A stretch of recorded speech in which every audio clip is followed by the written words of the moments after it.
शुरू करें। सभी पत्रकार बंधुओं को नमस्कार। भारतीय जनता पार्टी जो अनपढ़ों की देश की सबसे बड़ी जमात है, वो जमात और उसकी सरकारें मिलकर पूरे देश में 60,000 स्कूल बंद करते हैं। 60,000 सरकारी स्कूल बंद कर चुकी है भारतीय जनता पार्टी।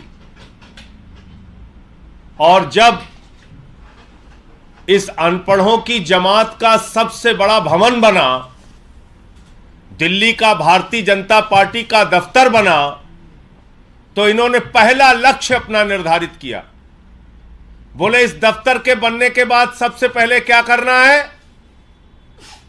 बच्चों के स्कूल पे कब्जा करना है। अभी तक आपने माफियाओं पे बुलडोजर सुना होगा, गुंडों पे बुलडोजर सुना होगा, लेकिन नरेंद्र मोदी जी की सरकार मासूम बच्चों के स्कूल पे बुलडोजर चलाने जा रही है।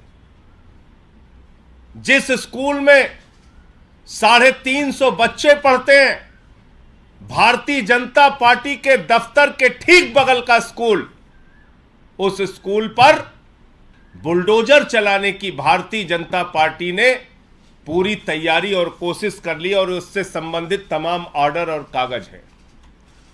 आप देख सकते हैं कि किस तरह से इस देश की शिक्षा में बिल्कुल यकीन न रखने वाले लोग, अनपढ़ों की जमात और ऐसे प्रधानमंत्री जो सबका साथ सबका विकास की बात करते हैं, 27 साल के बाद जब उनको गुजरात में जाना पड़ता है तो एक आर्टिफिशियल स्कूल में जाके फोटो खिंचवाते हैं।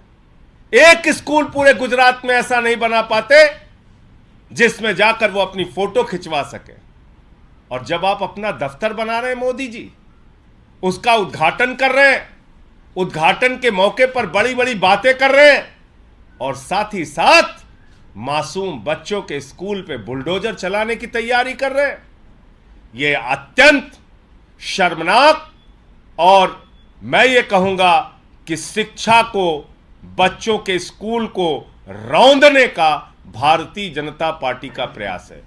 आम आदमी पार्टी हर स्तर पे इसका विरोध करेगी और मैं आपको अब वो स्कूल दिखाना चाहूंगा जो भारतीय जनता पार्टी के दफ्तर के बगल है, जिसके ऊपर बुलडोजर चलाने की, जिसको गिराने की, जिसको ध्वस्त करने की पूरी तैयारी नरेंद्र मोदी जी ने कर ली है। जिस दिन बीजेपी के दफ्तर का उद्घाटन हुआ, उसी दिन इस स्कूल को दफन करने की भी कहानी लिखी गई। ये पहले आप स्कूल की बिल्डिंग देखिए।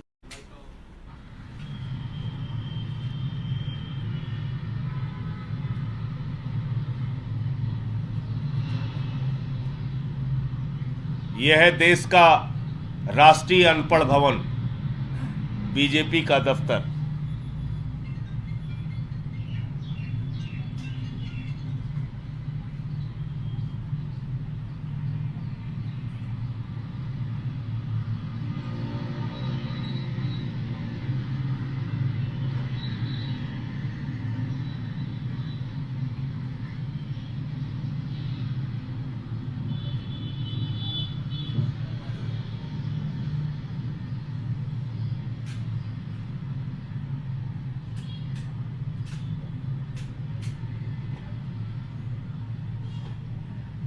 ये है वो सरकारी स्कूल,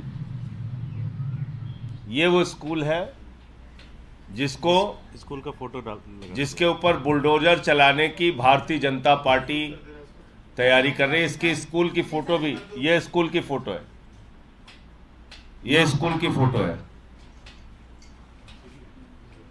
ये एमसीडी का स्कूल है और इसमें अलग अलग समय पे ये प्रस्ताव बनाए गए हैं। सीपीडब्ल्यूडी ने इसको ध्वस्त करने का, गिराने का, तोड़ने का, स्कूल शिफ्ट करने का आदेश दिया है। यहाँ आलीशान पार्क बनाया जाएगा अनपढ़ों के लिए, वहाँ अनपढ़ लोग आके बैठेंगे और बच्चों के स्कूल गिराए जाएंगे। ये है पूरी योजना। इस पे आपका कोई प्रश्न हो दुर्गेश जी से, मैं चाहूँगा आगे विस्तार से आपको बताएंगे। 350। इसमें लगभग 350 बच्चे पढ़ते हैं। 14 कमरों का स्कूल है। और इस स्कूल को, चूंकि आप वीडियो में देख रहे होंगे कि भारतीय जनता पार्टी के दफ्तर के ठीक बगल में स्कूल है। तो जैसे बड़े राजा महाराजा होते हैं, उनको अपने घर के सामने जब खड़े होते हैं, छत पे खड़े होते हैं, उनको लगता है यार ये थोड़ा अगर बगल वाली ज़मीन भी मिल जाए तो थोड़ा अपना सिस्टम और शानदार हो जाएगा। तो ये बगल वाली ज़मीन कब्ज़ा करने की और लगातार एमसीडी के और उनके अधिकारियों के ऊपर दबाव डालकर इस स्कूल को खाली करवाना, इस स्कूल के ऊपर बुलडोज़र करके इस पूरे स्कूल को भारतीय जनता पार्टी के दफ्तर के कामकाज के लिए उपयोग में लाने की पूरी कोशिश की जा रही थी, जिसकी जानकारी हम लोगों को मिली। हम लोगों ने इसका विरोध किया और हम दिल्ली की जनता को ये बताना भी चाहते हैं कि जब तक आम आदमी पार्टी की सरकार दिल्ली में अरविंद केजरीवाल जी के नेतृत्व में दिल्ली की सरकार चल रही है, हम किसी भी स्कूल को इस तरह से कब्जा नहीं होने देंगे। कोई प्रश्न? क्या रीजन दिया गया है सीपीडब्ल्यूडी की तरफ से, क्यों तोड़ रहे हैं? इन्होंने ये कहा कि ये जो पूरा का पूरा डीडीयू मार्ग है, इसका वो रीडेवलपमेंट करना चाहते हैं। रीडेवलपमेंट में इन्होंने कहा जी इस स्कूल को आप कहीं और लेके जाओ, इस स्कूल को थोड़ा सा हम कुछ पेड़ पौधे लगा देंगे, कुछ ग्रीनरी कर देंगे। रीडेवलपमेंट के नाम पे एक तरीके से इस पूरी जमीन को कब्जा करने की कोशिश। भाई रीडेवलपमेंट अगर करना है तो सबसे पहले तो बीजेपी का दफ्तर तोड़ना चाहिए। अगर रीडेवलपमेंट करना है डीडीयू मार्ग का, तो दोनों बीजेपी के जो दफ्तर बने हैं दफ्तर तोड़ दो, और भी यहाँ दफ्तर बने हैं उन सारे दफ्तर तोड़ दो, हम लोगों का भी तोड़ दो, कांग्रेस वालों का भी तोड़ दो, जितने भी दफ्तर है सबको तोड़ो। रीडेवलप करना है तो सरकारी स्कूल तोड़ोगे बच्चों के? अगर आपको रीडेवलप करना है तो सबसे पहले आप सरकारी स्कूल जो बच्चों का है उसी को तोड़ेंगे, आप उस पर बुलडोजर चलाएंगे। तो ये देखिए आप, ये बहुत गंभीर बात है। अब तक ये अपराधियों पर बुलडोजर चलाने की नौटंकी करते रहे, यहां तो बच्चों के स्कूल पे बुलडोजर चला रहे हैं।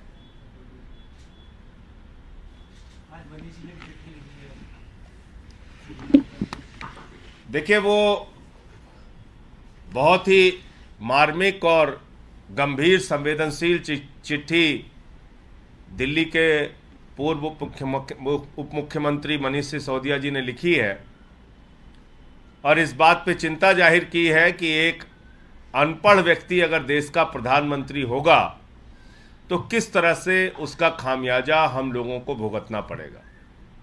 पहला, जैसे मैंने आपको बताया, सरकारी स्कूल, जनसंख्या देश की बढ़ रही है, बच्चे हमारे बढ़ रहे हैं, लेकिन सरकारी स्कूल बढ़ाने के बजाय 60,000 सरकारी स्कूल देश के अंदर भारतीय जनता पार्टी ने बंद किए हैं, जिसमें अकेले 26,000 सरकारी स्कूल देश के सबसे बड़े राज्य उत्तर प्रदेश में बंद हुए हैं।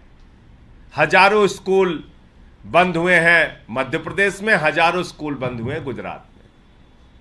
करते क्या है ये लोग? इन्हीं के अपने प्राइवेट स्कूल हैं। प्राइवेट स्कूल के नाम पे भाजपा के नेता और मंत्री अपना धंधा चलाते हैं और सरकारी स्कूलों को तोड़ने का काम करते हैं। और मैंने आपको जैसा बताया कि जैसे ही भारतीय जनता पार्टी का राष्ट्रीय कार्यालय बना तो इन्होंने सबसे बड़ा राष्ट्रीय कर्तव्य अपना निर्धारित किया कि बच्चों का स्कूल सबसे पहले तोड़ो। स्कूल नहीं रहना चाहिए देश में। तो इस बात को लेकर मनीष सिसोदिया जी ने चिंता जताई है कि अगर देश के प्रधानमंत्री अनपढ़ होंगे, गैर पढ़े लिखे होंगे, सरकारी स्कूलों को बंद करेंगे तो बच्चों के भविष्य का क्या होगा और देश किन हाथों में इस समय है और किस दिशा में आगे बढ़ेगा, ये हम सब के लिए एक चिंता का विषय है। संजय जी, एमसीडी अब आपके हाथ में है, तो क्या आपके पास ऐसा कुछ प्रावधान है कि आप उसको रोक सकते हैं ऑर्डर को, या फिर आप? देखिए, दुर्गेश पाठक जी एमसीडी के नामित सदस्य भी हैं और मेयर भी आम आदमी पार्टी का है।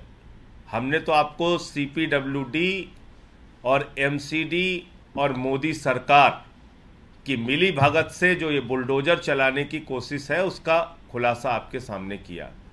जहाँ तक दुर्गेश जी ने बताया, हमारी पार्टी, हम लोग पूरी तरीके से इसका विरोध करेंगे और ये बिल्कुल नहीं होना चाहिए कि बच्चों का स्कूल तोड़ के और भाजपाइयों का अनपढ़ पार्क बनाया जाए, इसके लिए ये ठीक बिल्कुल नहीं होगा। और ये जितने भी भवन खड़े हैं सब अडानी भवन है। देश भर में बीजेपी दफ्तर के नाम पे जितने बन रहे हैं सब अडानी का पैसा लग लग के बन रहा है। और आपका कोई प्रश्न हो?